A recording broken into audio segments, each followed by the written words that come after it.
Assalamualaikum warahmatullahi wabarakatuh. Welcome back to my channel. Obrol-obrol sukses. Ngobrol yuk. Oke teman-teman semua, abaikan ya background belakang, itu udah abaikan pokoknya. Sekarang aku mau cerita bagaimana kisah aku bisa kerja di Hong Kong. Semuanya itu memang harus melalui proses ya teman-teman ya. Tanpa kita melakukan, tanpa kita maju bergerak, itu kita tidak akan mencapai sebuah kesuksesan. Yaitu ceritanya di tahun 2017. Nah 2017 itu aku mulai daftar kerja ke luar negeri, yaitu negara tujuan Hong Kong. Pada saat itu ya teman-teman, aku benar-benar nggak seberapa tahu banyak tentang negara Hong Kong. Yang aku tahu, negara Hong Kong itu negara yang kecil dan lebih banyak liburnya. Pokoknya intinya negara yang spesial lah. Bahkan aku baru tahu setelah aku masuk Hong Kong, ternyata negara Hong Kong ini disebutin negara beton. Jadi aku proses yang waktu pertama itu masuk di sebuah PT ya, maaf PT-nya nggak aku sebutin karena ini menyangkut sebuah PT dan menyangkut privasi gitu ya. Aku masuk di sebuah PT. Pada saat itu aku pikir dengan masuk di PT itu aku bisa proses lebih cepat, karena sebelumnya aku juga ngelihat teman-teman aku itu prosesnya cepat, yaitu 2 bulan paling lama itu ya. Nah pada saat itu aku nggak mau nunggu terlalu lama, tapi mungkin kembali lagi ke setiap rezeki orang tuh beda-beda ya, nggak bisa disamain. Dan pada saat itu saya proses masuk ke PT itu, dan ternyata di tahun 2017 itu ya ada pemutihan massal, dan kebetulan PT yang saya masukin itu PT yang tidak mempunyai daftar resmi, jadi saya pun harus keluar dari PT itu dan mencari PT yang baru. Setelah itu saya masuklah ke sebuah PT yang baru lagi. Di situ sebenarnya saya cuma ngelanjutin proses ya, saya nggak proses dari awal lagi, saya cuma tinggal ngelanjutin aja. Dan kebetulan memang di PT yang pertama itu saya belum proses sama sekali, maksudnya saya belum melakukan prosedur sama sekali, jadi saya terbilang masih nol. Setelah itu saya melakukan proses di PT yang kedua ini. PT-nya cukup lumayan ketat, dan nggak tahu kenapa aku tuh selalu setiap kali mau proses apapun tuh selalu mendapatkan PT yang memang ketat gitu loh. Jadi kayak aku tuh selalu dapat tempat yang memang dimana itu memang aku harus dituntut untuk taat sama peraturan gitu.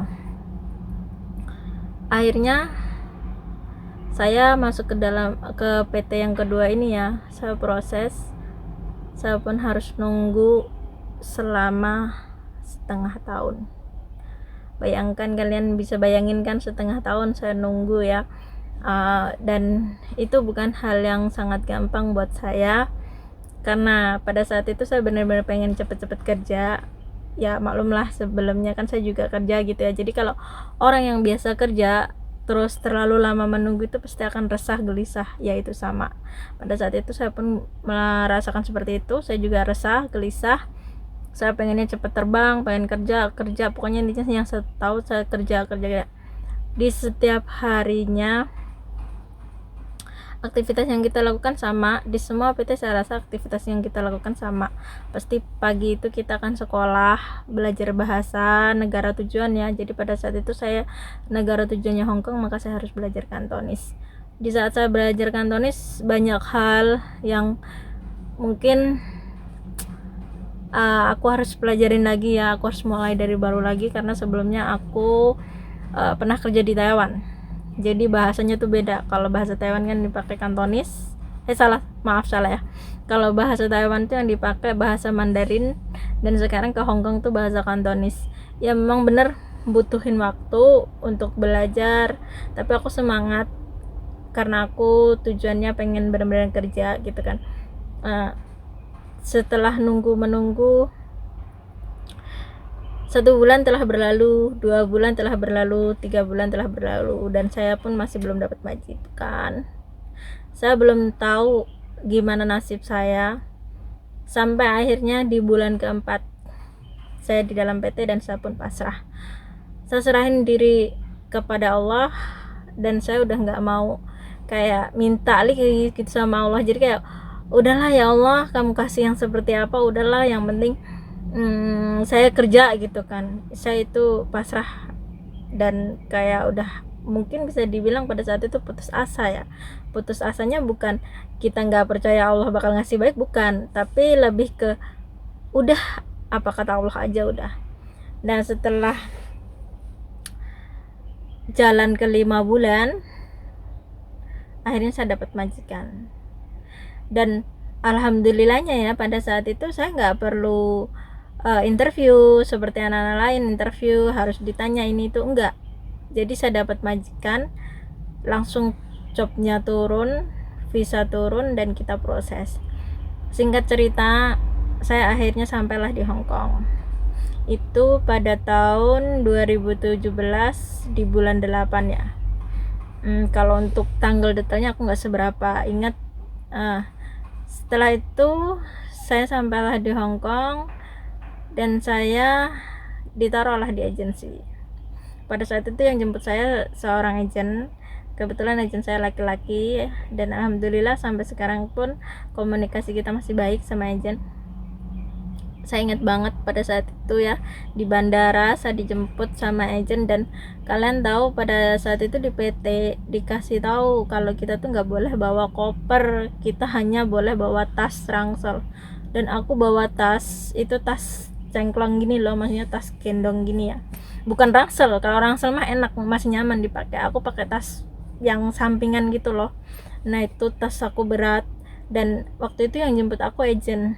Jadi kayak jujur aku merasa kesulitan, dan aku pun sempat kayak nangis gitu ya, maksudnya kayak sedih gitu loh, kok ini agennya kok nggak mau bantuin gitu kan, padahal sebenarnya memang peraturan di sini tuh seperti itu.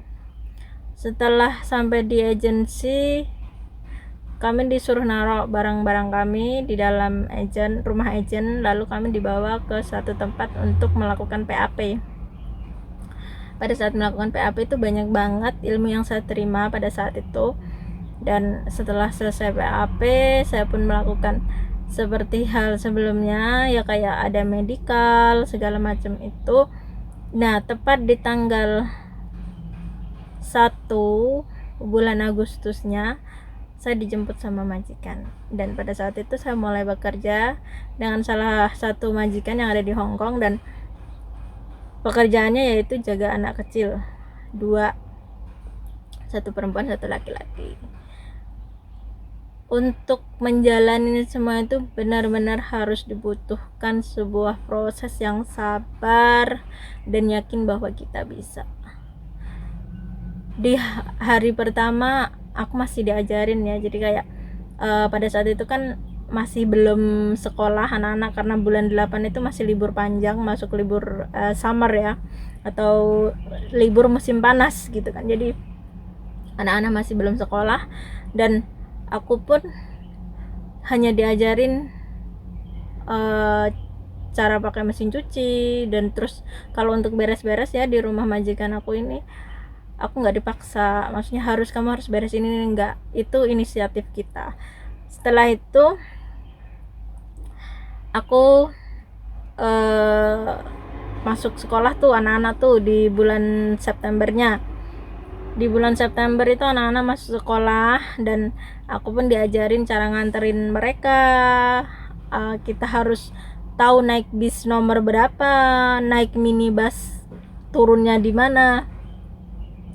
Itu semua aku lakuin, dan aku harus belajar sampai akhirnya saya kerja dengan mereka di bulan ketiga.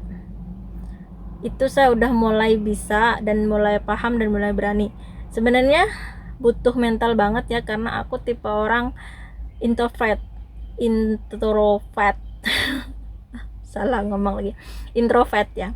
Orang introvert itu dia nggak akan seberapa suka keramaian, dan dia nggak akan berani untuk menemui sesuatu hal yang rame gitu kan ya. Jadi aku harus benar-benar kayak melawan diri sendiri gitu, aku harus bisa gitu loh.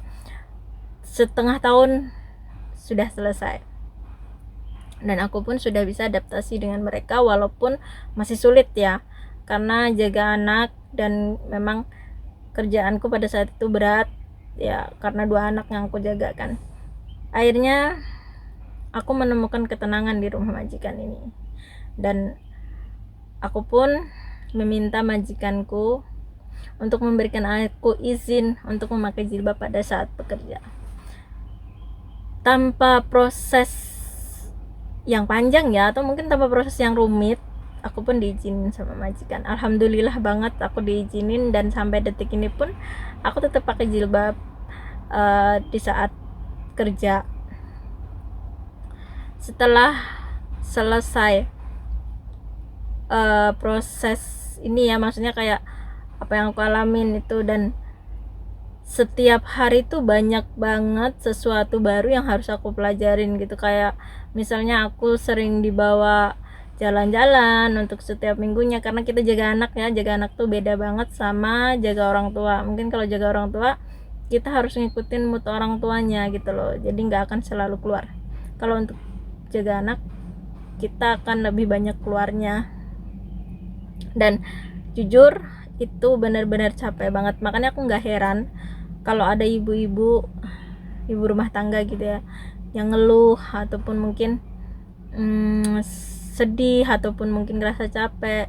Tapi memang benar, bekerja sebagai pekerja rumah tangga itu benar-benar capek banget dan nyita waktu banget. Buat kalian yang ngelakuin kerjaan ini, pokoknya benar-benar hebat dah. Ibu-ibu rumah tangga ini benar-benar hebat, karena ibu-ibu rumah tangga dia bekerja tanpa harus digaji gitu dah. Jadi nggak punya gaji, beda dengan kayak kita yang pahlawan devisa kayak gini tuh punya gaji gitu kan. Selepas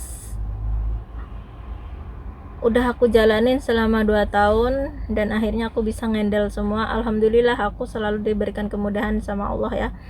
Jadi kayak semua yang aku nggak bisa tuh karena aku rajin belajar gitu, maksudnya aku mempelajari itu, akhirnya aku bisa. Dan pada saat aku belajar gitu ya, jadi kayak aku dampingin diri sendiri gitu, aku selalu belajar, akhirnya aku bisa adaptasi dengan mereka, dan alhamdulillah aku pun udah bekerja dengan mereka dalam hitungan 6 tahun. Dan ini benar-benar pencapaian yang luar biasa ya buat aku pribadi, karena aku bisa hidup di lingkungan mereka, bahkan bisa adaptasi dengan mereka. Nah, ini sebagian dari kisah yang aku miliki. Pokoknya terima kasih buat kalian yang udah nyimak, dan buat kalian yang mau menceritakan juga kisahnya di channel YouTube aku, kalian bisa hubungi Instagram aku ada di biodata YouTube, atau nanti juga aku cantumin linknya di bawah. Oke, terima kasih banyak buat kalian yang udah nyimak cerita aku. Next kita ketemu lagi di cerita selanjutnya. Bye bye.